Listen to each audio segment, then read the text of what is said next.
Hello, well, you join me going over the Humber Bridge. Going over to see a friend in Luton. It's going to be nice, and bringing him back to mine so he can spend a couple of days with me. So, yeah. But anyway, I promised I'd do this, so hi to everybody that hasn't seen me in a while. I am back vlogging. A bit different one though, because obviously I'm driving, which isn't the first time I've done a vlog behind the wheel, but it's been a long while. So first off, I suppose I best apologise for my absence for 18 months.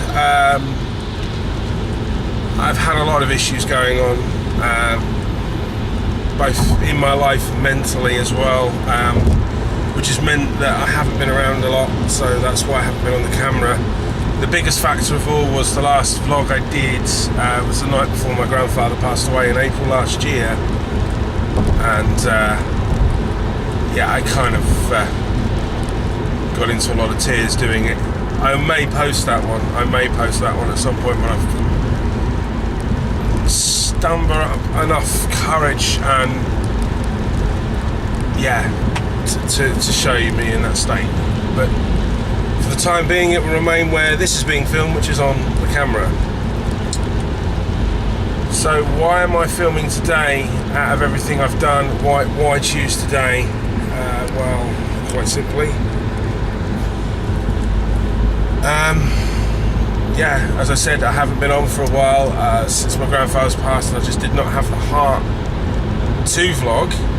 I just couldn't bring myself to turn the camera on and do this. The other reason is because after reading messages on Twitter, a friend of mine, ABJ3, she subscribed to me. I have subscribed to her, I believe. Do a search for her, guys. She's bloody awesome. No, I take that back, actually. She's fucking awesome, okay?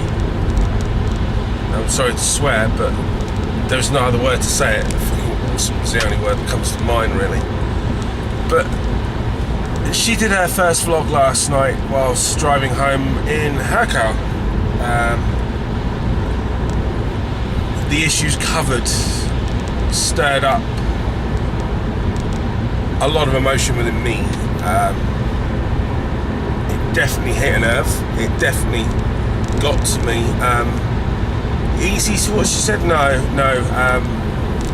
When you're talking about sexual abuse and gender identity, it's never gonna go fucking easy.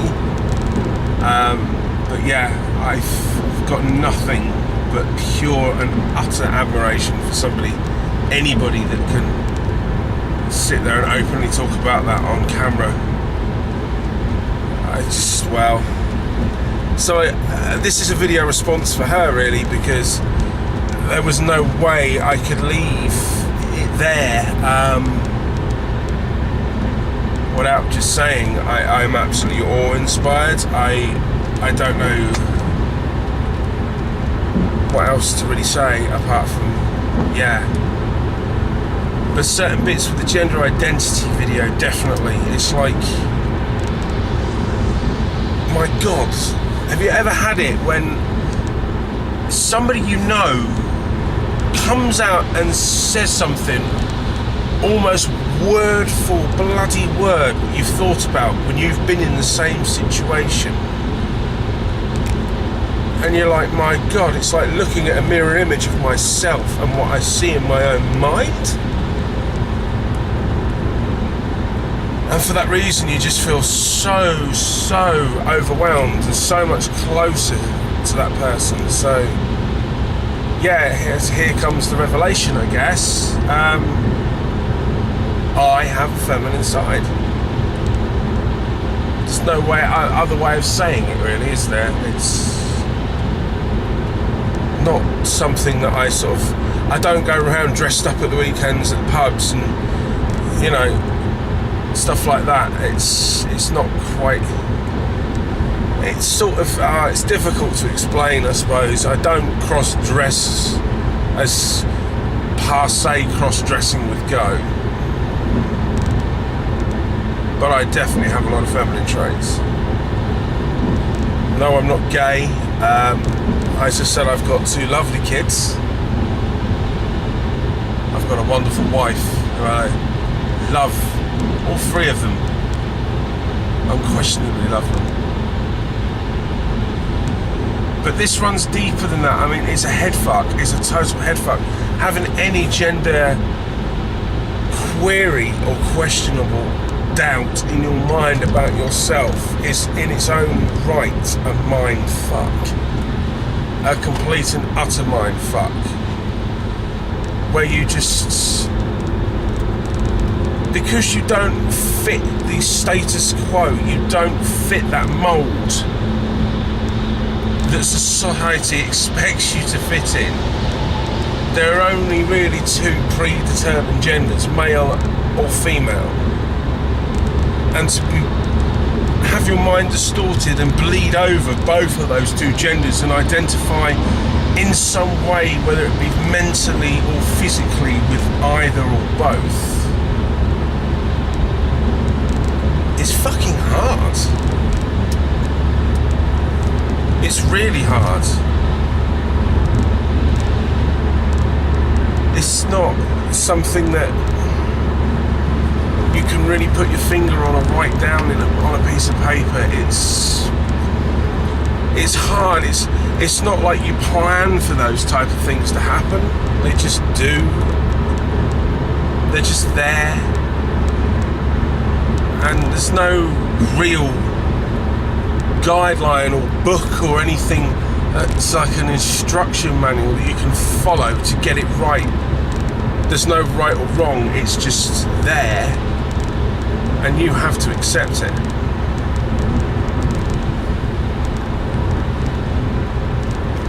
For me, growing up, I had a very mixed childhood, I guess you could call it, a troublesome one without a doubt. I used to live originally with my mum and dad, but my relationship with my mum was definitely more one of a brother-sister relationship than a mother-son. She lived with my stepfather, and for reasons I'm not entirely sure of, I just never ever connected with him. Not fully. Even to this day, she's still married to him and she expects me to call him dad, and to keep the peace I try, I smile through it all, but he'll deny what I'm all about to say. He'll deny it, same as she will, to the blue in the bloody face. They will deny it. But I have to live with those mental scars every day. I remember, like it was yesterday, what happened. I remember being hit with that belt and crying my eyes out. I remember feeling them bruises and that soreness and that pain for days afterwards. All the while thinking, scared out of my wits of what had happened to me at the hand of him. How much I had hatred. Oh God, I had hatred. And as an adult, does that not affect me? Oh fuck yes. That again is another mindfuck, because I've got kids now of my own, but I can't bring myself to discipline my son when he behaves the way he does at times, because it's like I'm reliving that nightmare all over again. I won't allow myself to do the things that I was subjected to my own son. I won't allow myself to, and I'm scared, bloody scared of turning into the one thing that back then I hated more than anything, which is the person who did it all. We had an incident a couple of, over 18 months, a year or so ago now, where my son, for whatever reason, had misbehaved. He'd got himself in a right state, and Tiz was, and all the rest of it, and decided to lock himself in the bathroom.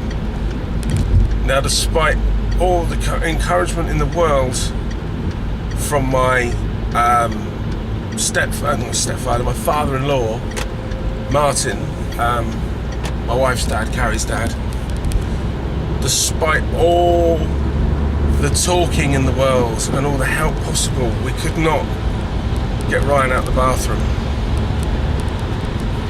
And in the end, Martin had to take over because I got so distraught. I couldn't bring myself to continue it. I felt awful. But then I'm taking on the role my mum did when I do that, and that makes me feel even bloody worse, because she used to, when the going got tough and my stepdad was yelling and shouting, oh, he needs to be disciplined, he's got to be given a belt, you've got to give him one. Tough love, as he saw it, I guess. She couldn't handle that, and she'd jump in the car and go for a couple of hours, leaving me to my fate with him. All I ever wanted was my mother's love. That's all I ever wanted growing up.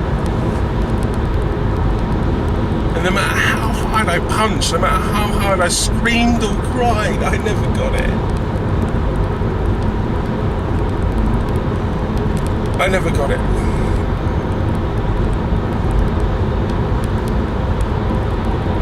So we ended up with like a brother-sister relationship, which even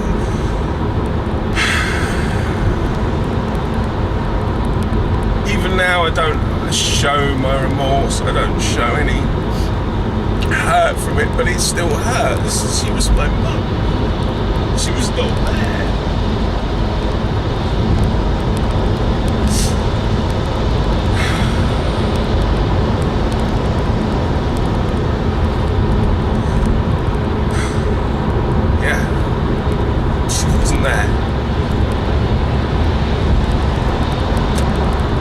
So, good old Rich became the black sheep of the family and just went downhill. I made a lot of bad choices, I guess you could say. For want of an understatement, really. But yeah, I just, as I said, Ryan locked himself in the bathroom and I couldn't bring myself to continuate the things. In the end, Martin ended up shouting, if you don't open the door, I'm going to break it down. And for that couple of minutes, it was like hearing Kevin, and it wasn't Ryan in that bathroom locked in there, it was me. It was me. And when Martin finally had to kick the door and break the door down, busting the lock on our bathroom door to get the door open and get Ryan out, which of course he was in trouble for. That was it, I couldn't handle that. All that pain and misery and the hits and the belt and everything else I went through as a child came flooding back into my mind. It was like a record that was stuck in a groove and just kept looping and looping, or a scratch CD. God, bloody awful. Bloody awful. And I ran upstairs like a scolded child to our room, to my bedroom, even though I'm a 30-year-old grown man, and cried, hugging my pillow. I sat there just like I did when I was 7 years old, and cried and sobbed and felt so vulnerable. So the answer is just the psychological effects of certain things and issues that happen. When you're talking about abuse like that, yeah, it stays in your mind. It might not be talked about. It might be swept under the carpet by people. It's disregarded by my mum and Kevin now. They won't talk about it. They won't speak of it. It never happened. It's all in my head. It's all a fucking illusion. So why do I still carry the physical and mental scars if it never happened? Why do I still have those things plaguing me on a daily fucking basis if it never happened?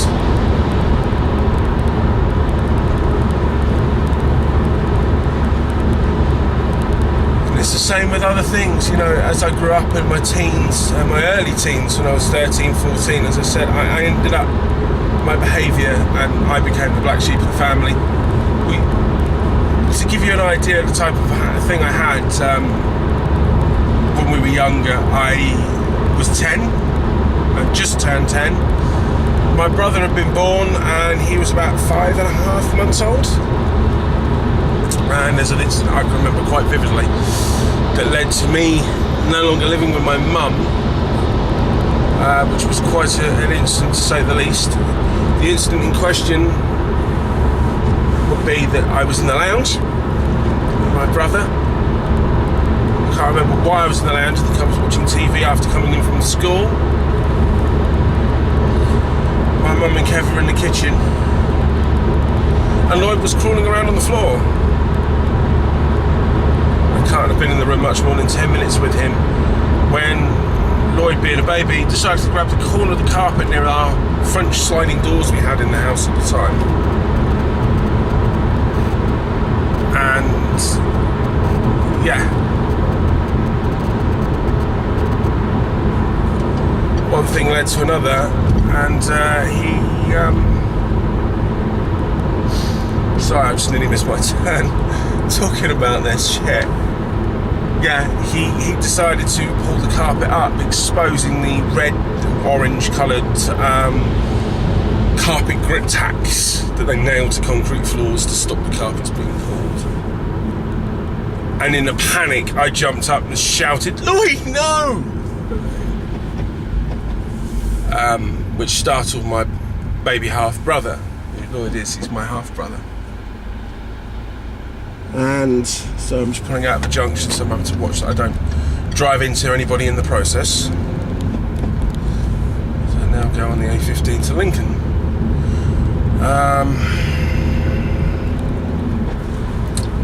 Yeah, it made him jump. He began to cry. Kevin, my stepfather, came in the room, scooped him up in his arms, looked at me and said, "Don't you ever talk to him like that again. He's nothing to do with you. You're nothing to do with him. You were never nothing to do with him. From this moment on, you'll never allow anyone near him or have anything to do with him ever again. Do you understand?" Yeah, sure, at 10, I'm so damn bad, I'm not allowed anywhere near a 6-month-old baby, obviously.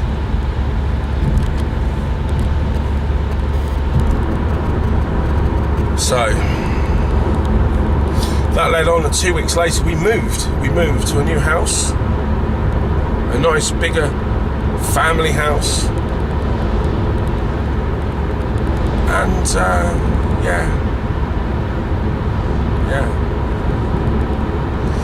We're looking round, and one of the rooms upstairs has a cabin-style room. It's done up like a cabin on a ship. It's all done in dark wood with a big cabin-sized desk, you know, captain's table, if you like, for doing homework or whatever on. With fitted wardrobes are all in this dark oak wood, and a full-size cabin bed with wardrobe underneath and shelves underneath that. All fitted in, all fully fitted into the room, all screwed in. It's part of the room, you can't remove it. It's not furniture that's been bought and placed there. It's been customised, bespokely built for that particular job, for that particular room. The bed ran along across the back of the room, and at the far right corner there was a wall, a partition, that was overhanging what was the landing and the downstairs. It was actually above the stairway itself. Somebody had cut a circle into that wall, and inside that circle had inserted a piece of thick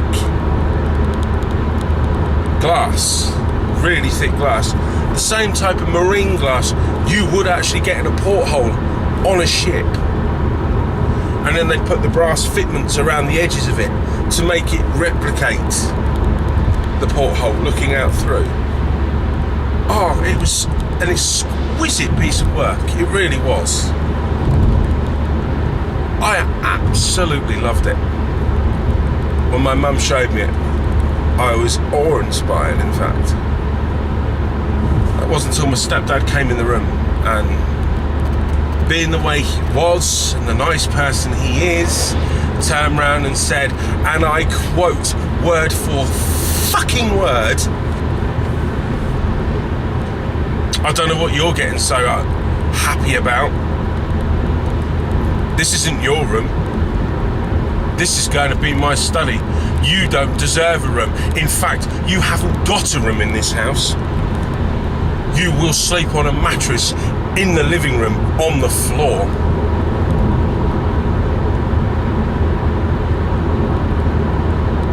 Are you tried telling a 10-year-old, 10 and a half-year-old at the time, that's mind-crushing. I vowed to run away and phone my nan in floods of tears about the attitude I'd got. She arranged with my aunt to have me picked up, and I stayed at my aunt's house from there on in for a couple of weeks, when my nan and gran had offered me the chance to go live with them permanently, which I accepted. I did accept. Unfortunately, 18 months later, due to certain issues that happened that was beyond anyone's control really, I had to go into boarding school. It was a behavioural school for kids with special needs and behavioural problems. And yeah, it took its toll on me. I ran away several times. I felt unloved. I didn't have anyone to turn to or really speak to. Staff in the school were just as bad as the kids. I won't go into great details, but let's just say my first encounter of sexual abuse happened at that school. I had one of the boys, while we were away on camp, try to fill me up and try to get me to perform sexual acts upon him whilst in a trance-like state between awake and sleepness, to which I came round to very quickly and was quite shocked. And that did hurt, that did leave a bit of a scar. And then I ran away at 14 from kids' homes, because after 14 I had one of the house parents there, to give you an idea how bad the school actually was. I had a house parent there that decided I needed to literally cool off after going off in a fit of rage that one of the other boys in there had wrecked my hi-fi system I had at the time. I'd been suspended at home for 48 hours for smoking, to come back to find my dorm trashed and my stereo ruined. And in another dorm, it had been completely removed, and the staff just didn't seem to give two flying fucks about it, which made me even more enraged. He decided that I needed to cool off, so rather than talk me down, he grabbed a water fire extinguisher off the wall next to him, got the nozzle out, pulled the pin and squirted it straight directly in my face. That set me off in a fit of absolute anger and rage. It just made me lose it completely. I went totally bonkers. I grabbed the nearest thing to me, which happened to be a broom, and went on a rampage that lasted nearly 4 hours. Any pane of glass, door, window, skylight, anything that came within my reach or path that was able to be breakable, I broke. I smashed chairs, I broke windows, I threw rocks and boulders through skylights. I completely and utterly, single-handedly went through that school block like a fucking tornado and just ripped it completely apart. There was nothing left. By the time I was done, I couldn't lift my arms. I was so exhausted and drained, I could barely stand. The police were called, I was sectioned and put into a place overnight, and then finally I was brought back to the school, where I was subsequently told I was expelled. Surprise, surprise. That led to me going into care, but between all of this and the other issues I psychologically had issues with incontinence back then even. I started having bedwetting problems and stuff during the day. I had an operation for a torsion of the testes when I was 13, and ever since then things have never, ever been correct. They've never been right. But according to medical people, there's no connection. Anyway, I've gone on long enough. I've said my piece. The camera's now flashing at me to say I'm running out of memory space, so I have to go. I'll do another vlog very soon. Sorry if I've upset any of you, but yeah, you get the message. I'll do part 2 later on, once I've found another card to stick in the camera. Bye for now.